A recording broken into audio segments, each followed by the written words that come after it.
This program is proudly brought to you by the Peel Dance Bar, corner Peel and Wellington Streets, Collingwood.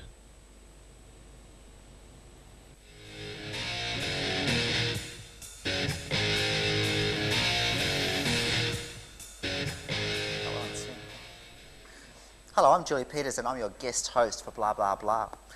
Tonight's topic is we're talking about Labor's Equal Opportunity, Sexual Orientation and Gender Identity Amendment Bill. And my fellow guests include Sally Goldner, who is the host of Transmission Time on Joy FM and is also a co-convener of Transgender Victoria. Erin Jale, who's a teacher, a counsellor and editor of Inside Out, a wonderful book.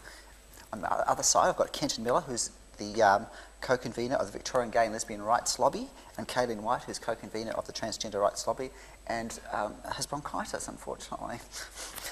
Anyway, tonight we've had a lot of things happening just recently but in the state government. I'd like to actually start with you, Kayleen. According to a lot of the press you hear, particularly from I guess we call it the right, it seems that some people would say gays, lesbians and transgender are already protected under the Equal Opportunity Act. What would you say to that? That's not actually correct. There have been a number of court cases which actually prove that transgender people, for example, are specifically not covered and are not able to use the Equal Opportunity Act.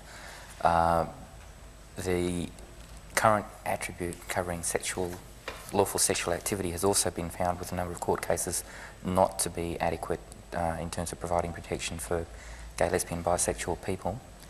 And there's been some suggestion that we may be able to use other attributes such as physical features, but when you go back to the second reading speech, which sets the intent of these attributes, they don't really cover transgender people and the experiences that transgender people encounter.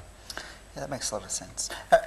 Kenton, were you, as part of the Victorian Gay and Lesbian Rights Lobby, did the Labor government come and consult with you on what needed to be changed with the bill? Certainly there's been involvement from the community about that, from actually, I'd have to say both parties. I should say all parties, shouldn't I? More than just two. Yeah, I guess I meant government really initially. But certainly the ALP have involved us in consultation with bureaucrats and with representation and everything. And we've also worked quite closely with the Liberal Party in trying to educate their own members, because given they have control of the upper house and the bill has to go through both houses, we need people to be making informed choices. So what is the process? We have consultation already, and there's been a first reading and a second reading? I knew they were going to get technical. This is where you come in, Kayleen. Okay. For those of us who are just basic lay people, I think that you'd have to consider that it's been moving its way up as the bills get read through the House. Yes. There'll be a reading. There'll be debating. Has the debating happened yet? Yeah. And I'm shooting to Kayleen for a cue here. All right, there's a first reading which is basically a notice that they're going to introduce a bill to cover a certain intent. Yeah. Then when they have the second reading speech, that's when they actually read the text of the bill. Yes. And that's quite commonly, debate on the bill is then deferred for a couple of weeks to allow the opposition to be briefed, as happened in this case. Yes. The third reading is when they actually debate and vote on the bill. That happens in the lower house. It then happens in the upper house. If both houses agree on the wording, then the bill becomes an act of parliament. It's passed. And what happens if somebody disagrees in the upper house? If somebody disagrees in the upper house and the whole upper house wants to change the bill, it then has to be referred back to the lower house and go through that same process until eventually both houses agree on a final wording of the bill. So what compared to the legislation that was already in place, what have they actually proposed? The current legislation adds two new attributes to the bill. The way the Equal Opportunity Act is structured, it lists a number of attributes under which it's unlawful to discriminate against people, such as physical features, sexuality, and that's listed at the moment under lawful sexual activity. So they're adding two new attributes. One's called gender identity, which covers transgender people, and the other one is called sexual orientation, which will provide better coverage for gay, lesbian, bisexual people, and also some coverage for heterosexual people, I think. Previously, when it was under lawful sexual activity, as Kayleen said, there are a few court cases. I think the greatest unfortunate side effect is that many cases didn't even get to court, because when lawyers actually read that, unless you're actually caught in the act of something, you could not say that you were being discriminated against. If you're living together as a lesbian couple, but you weren't actually having sex, when that was some... Yeah, if you were a woman in your workplace who was discriminated against by other people who were making it intolerable for you as a lesbian, then you actually found that you would often be getting advice that said that had nothing to do with activity, so the act may not cover you. That's bizarre, isn't it? Totally bizarre. We've heard a lot of objections, from certain groups of society who are saying we don't really want these laws to get through. One of the things which has come up a number of times, it seems to me there's a bit of confusion between what terms like drag queen, cross-dresser, transsexual, transgender mean. Sally, would you like to talk about that? What is the difference between a drag queen and a transgender person? Well, a transgender person is someone who experiences issues of gender identity. That is, they have some degree, maybe all degree, at odds with their genitalia at birth. And a transgender, you might say, is an umbrella term, an overall term for those people experiencing those issues. A transsexual is someone who permanently moves to the opposite gender as per their at birth genitalia. A cross-dresser is someone, let's say, with a duality. They don't change their body in any major physical way, but they will sometimes adopt a feminine person, sometimes a masculine person. And the thing is about those groups, who are the main groups under the transgender umbrella, is that they seek to blend into society. They don't want to stand out, they want to be invisible, so that when they walk down the street, people say, if it's someone who wants to be female, that is a female. Yeah. A drag queen is someone, though, who, usually for purposes of performance, sometimes for reasons of political statement, adopts a very exaggerated persona, but they will take that persona off and they are quite happy with their at-birth gender. And then also related to these issues are the issue of intersexed people, that is, people who have both male and female physical characteristics such as genitalia or chromosomes. So there's all these issues of gender identity, but the main ones that this Act covers are those people who just are basically just trying to live as who they need to be. Yeah, that makes a lot of sense. With all these public concerns which have been brought up, what have we been hearing? What complaints have we been hearing?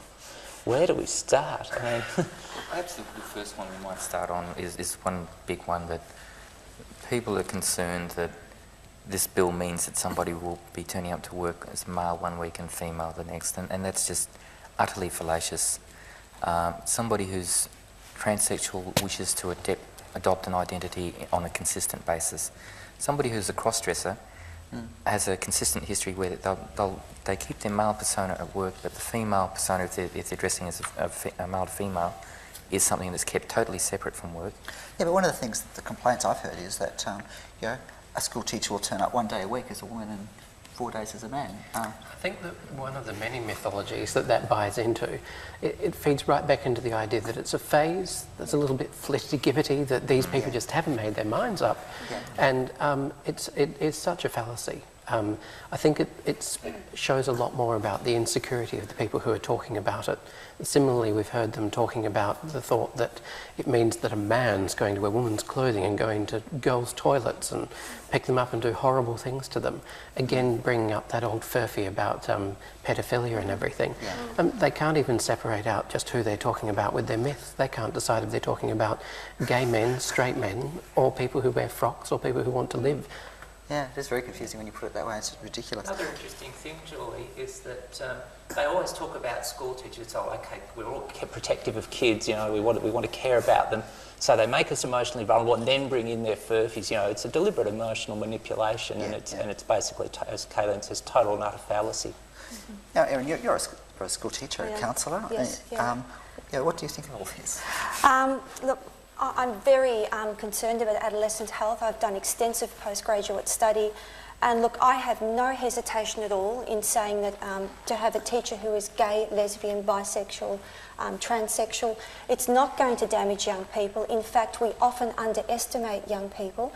And I think, what message are we giving to young people if we allow them to think that we are not going to protect every Australian?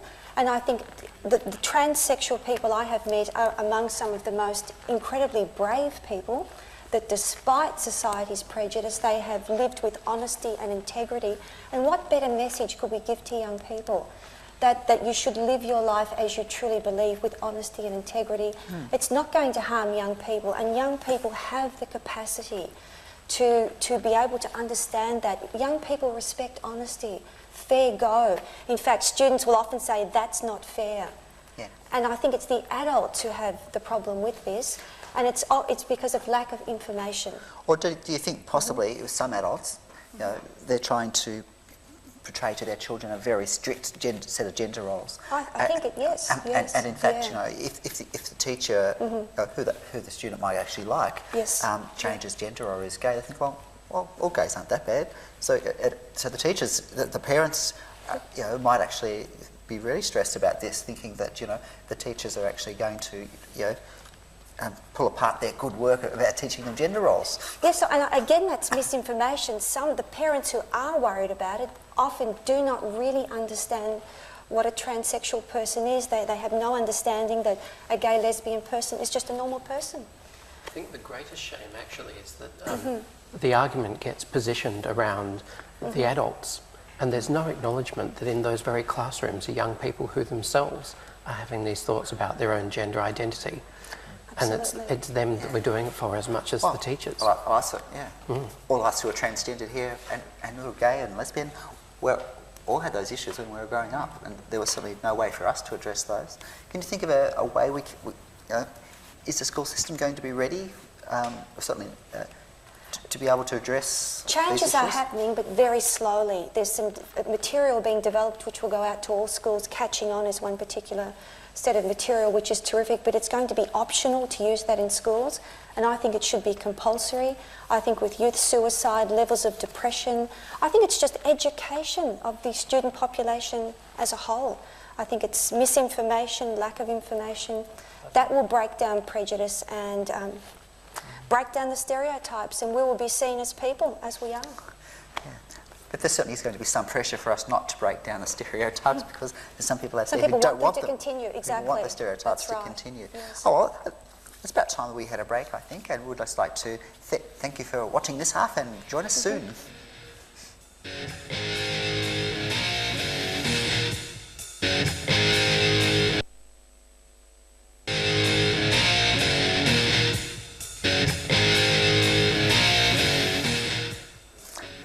And thank you. We're now back, and we're talking to all our guests about law reform, gay, lesbian, transgender law reform. Now, Erin, you've edited a book called Inside Out. Show us the book. There you go.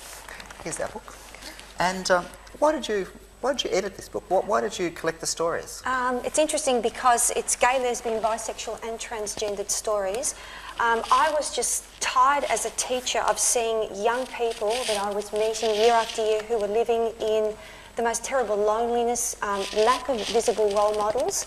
I had an ex-student of mine who attempted suicide, and I just thought, look, enough is enough. I guess that particular student who attempted suicide, it was a very traumatic time for me. I was his visitor every day in hospital, and I thought, where are young kids? How do we break down stereotypes? Where can we give them real people, real stories?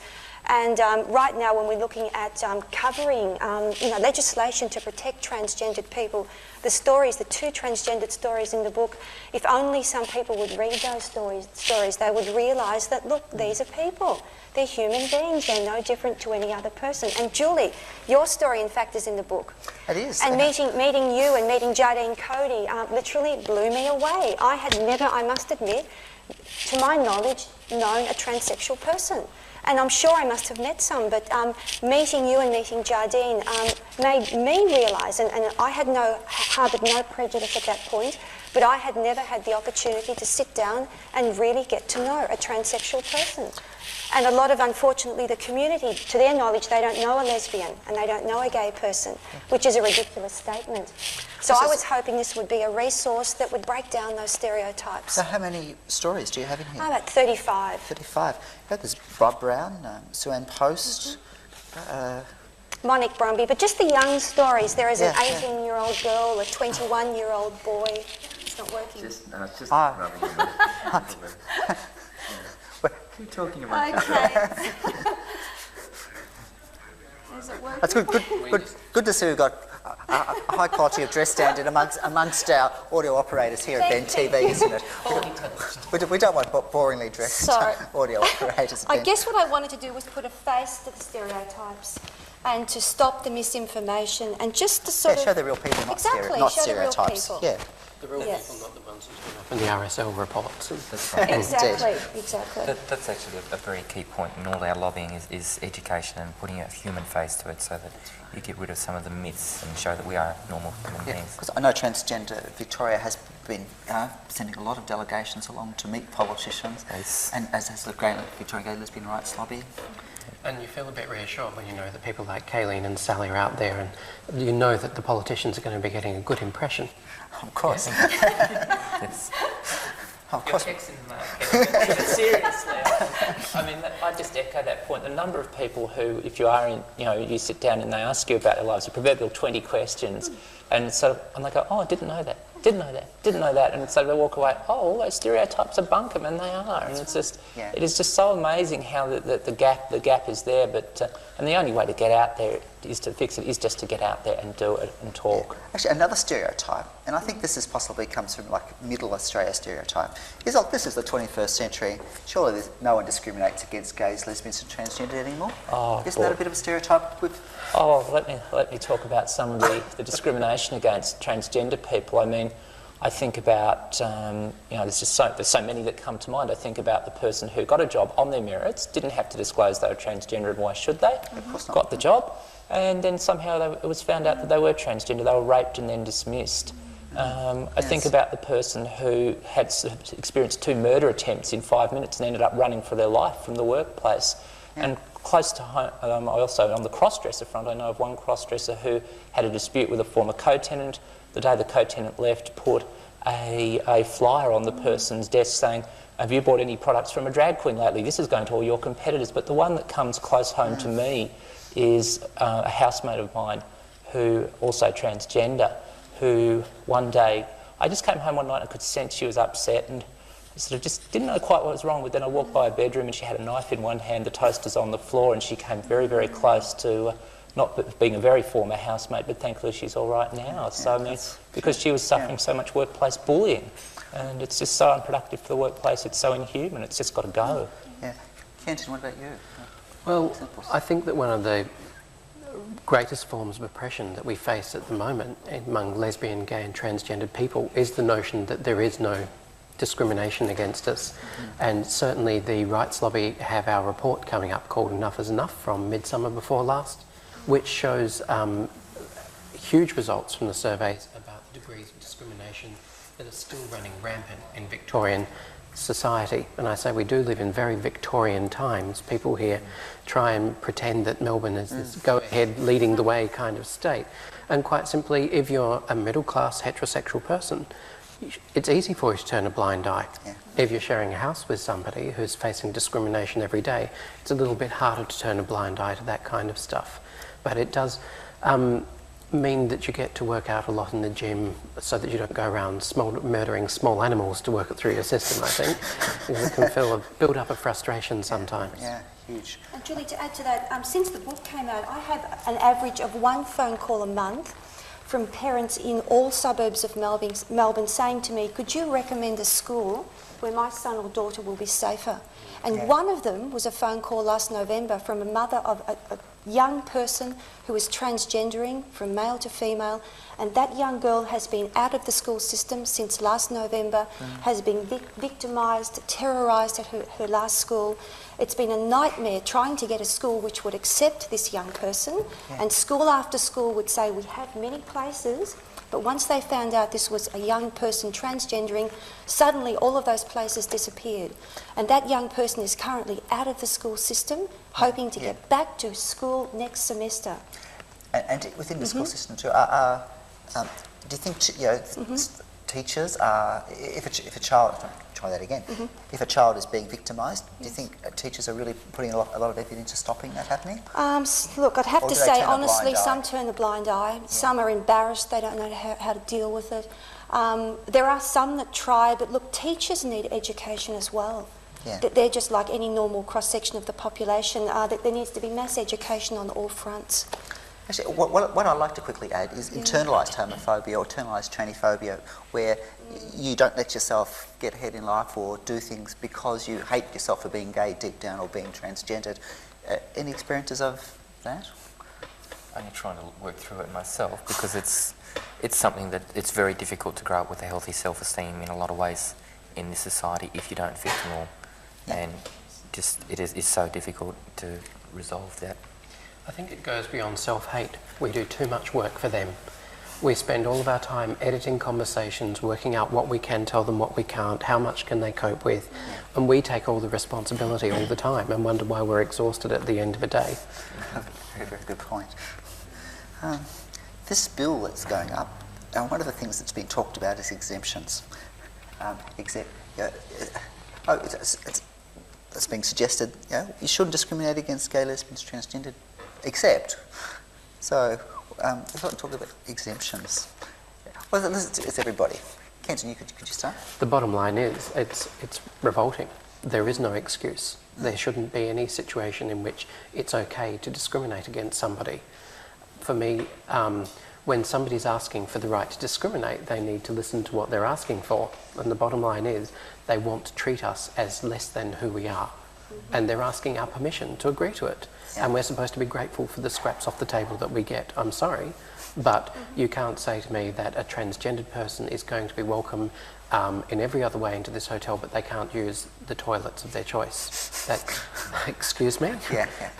If you put anybody else in that situation, people would be up in arms. Yes. And we are the bottom line. Lesbians, gays and transgendered people, it's still okay to discriminate against us in this day and age. I'd like to add a little bit to that.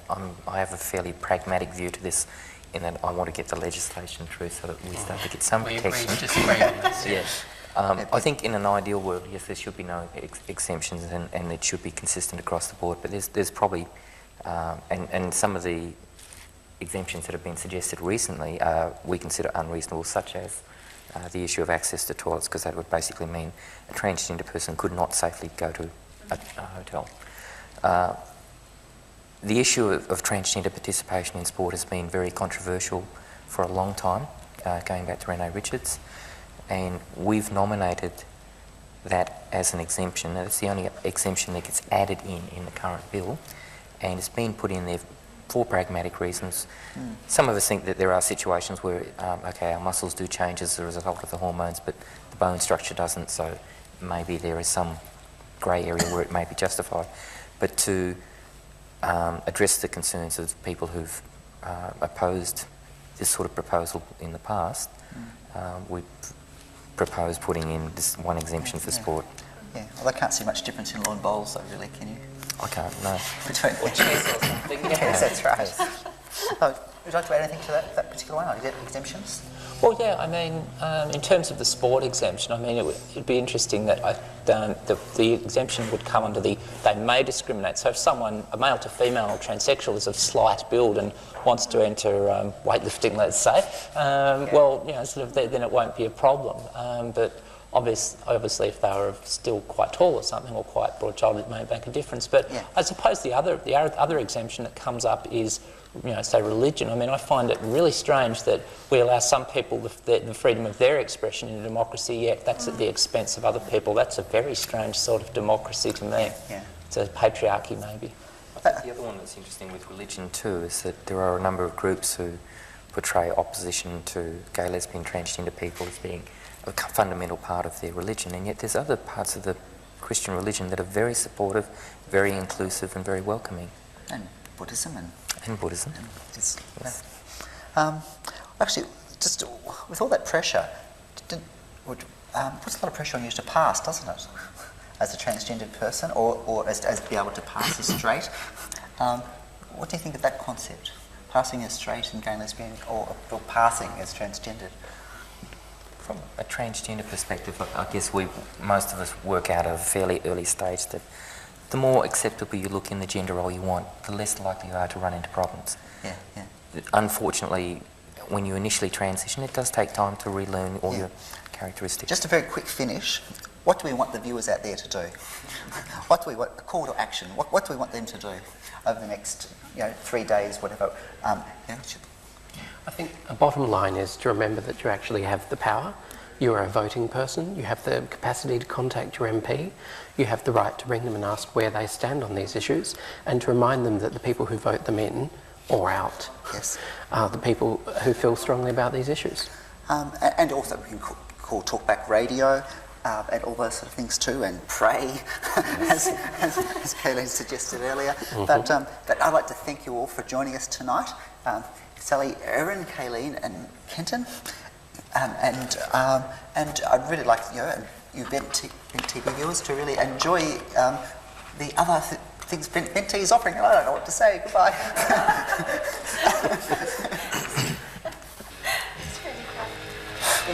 We sort of came out on time, baby.